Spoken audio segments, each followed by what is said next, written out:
Secretary Blinken, dear Tony, welcome to Oslo. Welcome to this NATO Foreign Ministerial meeting.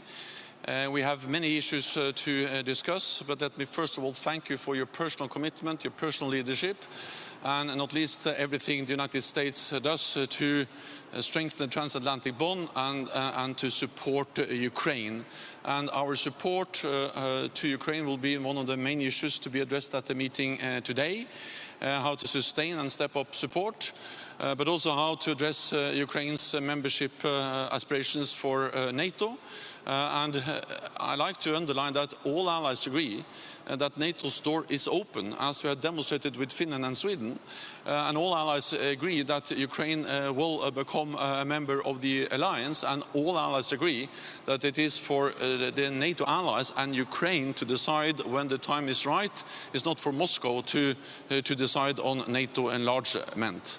Then we also understand that the most urgent and important task now is to ensure that Ukraine prevails, because it's only with an independent, sovereign Ukraine in Europe that the membership issue is something to address at all.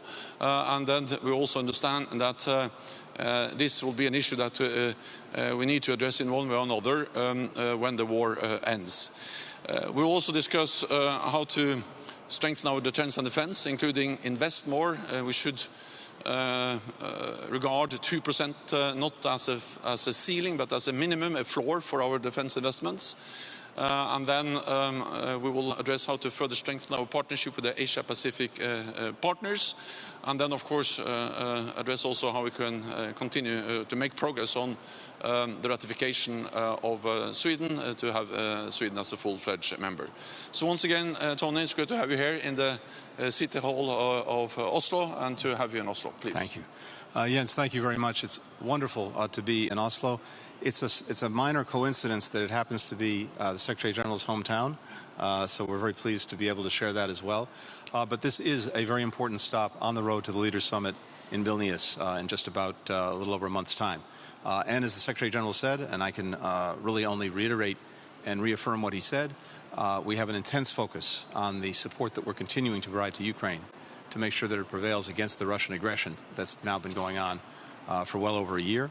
To make sure as well that we continue to strengthen our own defensive alliance through building up our plans for deterrence and defense, and as well to continue the process of bringing new members into the alliance, notably Sweden.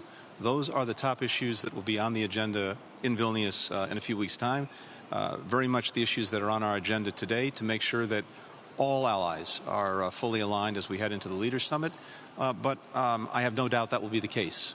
One of the stories of the last year and a half has been the extraordinary unity, the extraordinary solidarity of the NATO alliance. It's been very much one of the principal reasons for the success that Ukraine has had in pushing back against the Russian aggression. We have said from day one what we would do in terms of supporting Ukraine, in terms of putting pressure on Russia, and in terms of strengthening our own alliance. We have done what we said. We'll continue to do that. This meeting and, of course, the Leaders' Summit will be critical next steps in that ongoing effort. Thank you.